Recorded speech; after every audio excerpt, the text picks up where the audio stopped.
आप सभी को नमस्कार। कैसे हैं आप सभी लोग? मुझे उम्मीद है कि आप सभी लोग खुश होंगे, स्वस्थ होंगे और अपने अपने कामों में व्यस्त होंगे। दोस्तों, आज 20 अप्रैल 2024 है और आप सभी लोगों को मालूम है कि आज सेब शॉप का जो टारगेट है, जो 50 दिन का टारगेट था, उसका आज ये लास्ट दिन है। और आज जो बहुत सारे लोग मेहनत करके 50 दिनों में जिन्होंने बहुत सारा अच्छा काम करके टारगेट को जीता हुआ है, बहुत सारे लोगों ने रैंक को कंप्लीट किया है, बहुत सारे लोगों ने अपना लेवल कंप्लीट किया है। और ऐसे सारे लोग जो उन्होंने टारगेट जीता है,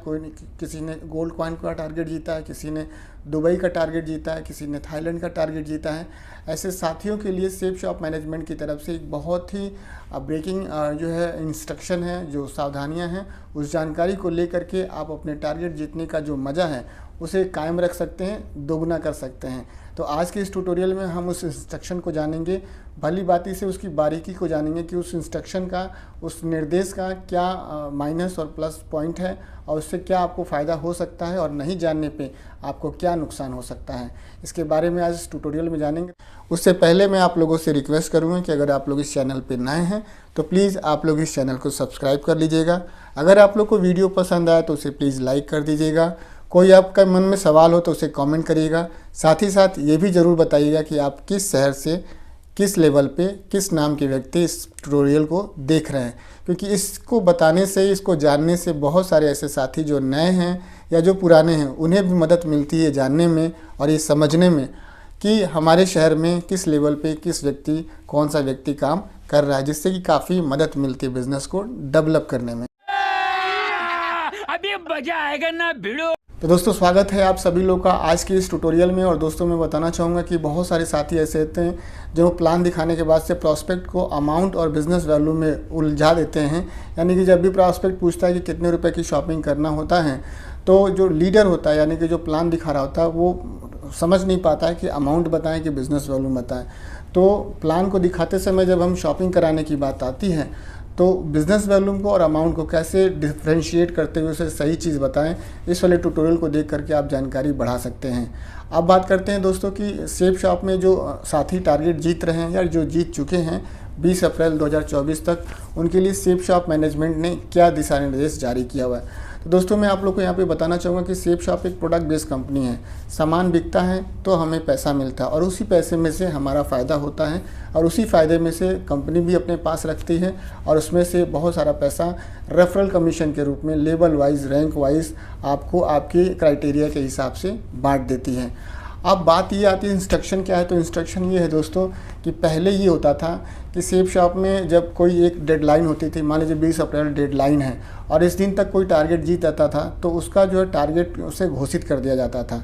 और उसके बाद से वो जो जितने भी शेयर वो जमा किए रहता है या जितने भी बिज़नेस वैल्यूम उसको चाहिए होता है। मान लीजिए कि 1500 बिज़नेस वैल्यूम एक फ्रेशर लीडर को गोल्ड कॉइन जीतने के लिए चाहिए होता था, तो वो 1500 अपना बिज़नेस वैल्यूम लेफ्ट में और राइट में कंप्लीट करके टारगेट जीत जाया करता था। लेकिन होता क्या था कि 2 दिन बाद, 5 दिन बाद, 10 दिन बाद कंपनी ने ऐसा एनालाइज़ किया है, ऐसा उसे पता चला है, ऐसा उन्होंने रेक्टिफिकेशन किया है, देखा है, समझा है और ये चीज़ की पुख्ता उनके पास जानकारी है कि बहुत सारे लोग अपना जो प्रोडक्ट है वो पाने के लिए रिफ़ंड का अप्लाई करते हैं, कैंसिलेशन करते हैं, जिसकी वजह से जो 1500 लेफ़्ट में, 1500 राइट में जो बिज़नेस वॉल्यूम जिस व्यक्ति को चाहिए था और जो व्यक्ति मिलने के बाद से टारगेट विनर घोषित हो गया है, उसका अगले 1 महीने में, 1 हफ्ते में, 2 दिन में, 3 दिन में जो बिज़नेस वॉल्यूम है वो बहुत ही नीचे चला जाता था। अब नीचे चले जाने से जो एसोसिएट है, जो विनर है, उसका तो फ़ायदा है, उससे तो कोई दिक्कत नहीं है। जिसने प्रोडक्ट को ख़रीदा है, जो रिफ़ंड के लिए जिसने प्रोडक्ट ख़रीदा कि मुझे रिफ़ंड करा लेना है, उसका भी फ़ायदा है, चूँकि उसने आईडी बनवा ली और उसके बाद से उसका सामान आ गया और वो उसे रिफ़ंड कर दे रहा है, उसे पैसा मिल जा रहा है। इन 2 लोगों को तो फ़ायदा था, जो व्यक्ति शॉपिंग कर रहा है और जो व्यक्ति टारगेट जीत रहा है। लेकिन एक आदमी को नुकसान था, वो है आपकी कंपनी, जी हाँ, सेब शॉप। इनका नुकसान हो जाता था क्योंकि, और आप जानते हैं कि आप कभी भी नुकसान वाले या घाटे वाली कंपनी में काम करना पसंद नहीं करेंगे। ये बिल्कुल बात सही है। बात सही है तो आप कमेंट बॉक्स में लिखिएगा कि क्या आप किसी घाटे में जाने वाली कंपनी या नुकसान वाली कंपनी में काम करना पसंद करेंगे। तो होता क्या था कि इस तरह से आप टारगेट जीत जाते थे और उनका सामान भी मिल जाता था। दिक्कत कंपनी को होती थी। तो आप भी जानते हैं कि भारत सरकार ने समय समय पे नियमों में बदलाव किया है ताकि हम आपको बेहतर सुविधा दे सके, गवर्नमेंट और पब्लिक को बेहतर सुविधा दे सके। तो कंपनी ने, सेफ शॉप कंपनी ने भी हमारे एसोसिएट्स के लिए और हमारे नए डायरेक्ट सेलर जो अभी ज्वाइन कर रहे हैं उनके लिए उन्होंने एक गाइडलाइन जारी किया, एक दिशा निर्देश जारी किया और एक इंस्ट्रक्शन कह सकते हैं कि जारी किया है कि यहाँ पर क्या होता है कि एक दिशा निर्देश ये होता है कि अगर आपने 1500 बिजनेस वॉल्यूम से और 1500 बिजनेस वॉल्यूम से अगर फ्रेशर का गोल्ड कॉइन जीत लिया है, टारगेट को जीत लिया है 1500 बिजनेस वॉल्यूम और 1500 बिजनेस राइट करके लेफ्ट करके, तो 20 अप्रैल के बाद से अगर आप अपने आप को टारगेट विनर घोषित कर लेते हैं या मान लेते हैं तो ऐसा बिल्कुल भी नहीं है। आप अपनी डायरी में पेन के साथ आप नोट कर लीजिए कितनी सेल आपकी कहाँ से किसके माध्यम से गई है और भली बात उनके संपर्क में रहिए, क्योंकि ऐसा हो सकता है कि वो अगले 2 दिन में, 3 दिन में, 1 हफ्ते में या 1 महीने के दरमियान वो अपना प्रोडक्ट जो है वापस करें, रिफ़ंड करें। तो जब रिफ़ंड करेंगे तो आपका 1500 बिजनेस वॉल्यूम जो लेफ़्ट में और राइट में है उसमें से कहीं ना कहीं से आपका बिजनेस वॉल्यूम डाउन होगा। और सेफ शॉप ने कहा है कि 20 अप्रैल 2024 हमारा टारगेट को जीतने का जो सेल जाने का जो अंतिम तिथि है वो 20 अप्रैल 2024 है, लेकिन हम आपको टारगेट विनर उस दिन घोषित नहीं करेंगे, हम आपको ठीक 1 महीने के बाद आपको घोषित करेंगे। इन 1 महीनों में हम ये देखेंगे कि आपके द्वारा डिपॉजिट की गई सेल यानी कि बिज़नेस वॉल्यूम में कितने ऐसे लोग हैं जिन्होंने जो रिफ़ंड ले लिया है या आपकी बिज़नेस वॉल्यूम घट गई है। अब मान लीजिए कि 1500 बिज़नेस वॉल्यूम में किसी ने 100 बिज़नेस वॉल्यूम का कोई सामान अपना वापस कर दिया, तो आपका तो 1400 रह गया, चाहे लेफ़्ट में चाहे राइट में। तो आप अगले 1 महीने के लिए उसको उसका जो है रख नहीं पाए, तो रख नहीं जब पाए तो उसे संभाल नहीं पाए तो आपका घट जाएगा, फिर आप टारगेट विनर नहीं घोषित हो पाएंगे, नहीं आपको वो गोल्ड कॉइन मिल पाएगा या आपको ट्रिप नहीं मिल पाएगा, वो सारी चीज़ें नहीं मिल पाएंगी जो एक टारगेट विनर को मिलती हैं। तो इस बात का ख्याल रखें कि अगले 1 महीने में उन सारे लोगों को आप अपनी डायरी में नाम नंबर उनके संपर्क में बने रहिए और उनके प्रोडक्ट को ट्रैक करते रहिए कि उनका सामान कहाँ से कहाँ चला, कहाँ नहीं चला और उनके पास पहुंचा कि नहीं पहुंचा, उन्होंने खोल के देखा कि नहीं देखा, उससे वो सेटिस्फाई है कि नहीं है। उनसे एकदम संपर्क बना के रखिए, उनसे एकदम मधुरता से बात कीजिए ताकि ये संभावना ना हो कि प्रोडक्ट उनका रिफ़ंड होने का चांस बने। और ध्यान रखें कि प्रोडक्ट जब भी सेलेक्ट कराएं उनकी चॉइस का कराएं, उनके कलर का कराएं, उनके हिसाब से कराएं, ताकि उनको प्रोडक्ट मिलने के बाद से ये शिकायत ना हो कि नहीं जी मैंने ये तो सामान मंगवाया ही नहीं था। तो इस चीज़ का ध्यान रखें। पहले क्या होता था कि कोई व्यक्ति प्रोडक्ट को कैंसिल कर देता था तो वो जो आईडी थी वो ब्लॉक हो जाती थी, फिर उस आईडी को खोल करके आप कोई रजिस्ट्रेशन नहीं कर सकते थे।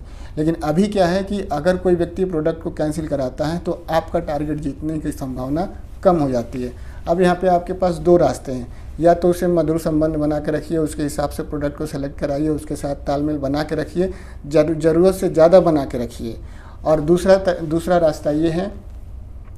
कि आप ज़रूरत से ज़्यादा, मतलब 1500 बिजनेस वॉल्यूम लेफ़्ट में है, 1500 बिजनेस वॉल्यूम राइट में है, तो दूसरा रास्ता आपके पास ये है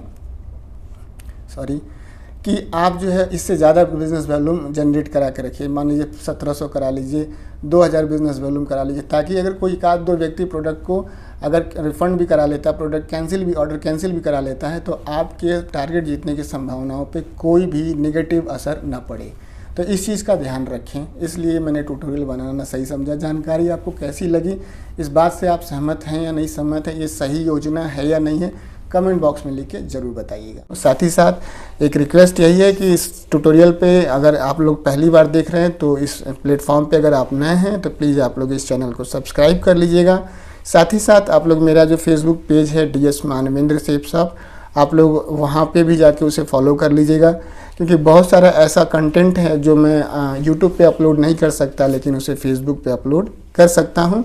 और आप लोग अगर ये ट्यूटोरियल में कोई सवाल रह गया पूछना आप लोग को, या वीडियो पसंद आया तो प्लीज़ आप उसे लाइक कर दीजिएगा। साथ ही साथ आप लोग ये भी ज़रूर बताइएगा कि आप लोग किस शहर से हैं, किस नाम के व्यक्ति हैं और किस लेवल पे आप लोग काम कर रहे हैं, क्योंकि इससे क्या होता है कि बहुत सारे लोगों को ये जानने में मदद मिलती है, उनको समझने में आसानी होती है कि उनके भी शहर में आप जैसा, आपके काम करने जैसा व्यक्ति कोई काम कर रहा है। इससे बहुत ही ताकत और हिम्मत मिलती है। आप सभी लोगों ने अपना बेशकीमती समय दिया इस ट्यूटोरियल को वॉच करने के लिए, आप सभी का बहुत बहुत धन्यवाद। थैंक यू दोस्तों, नमस्कार, wish you all the best and go diamond.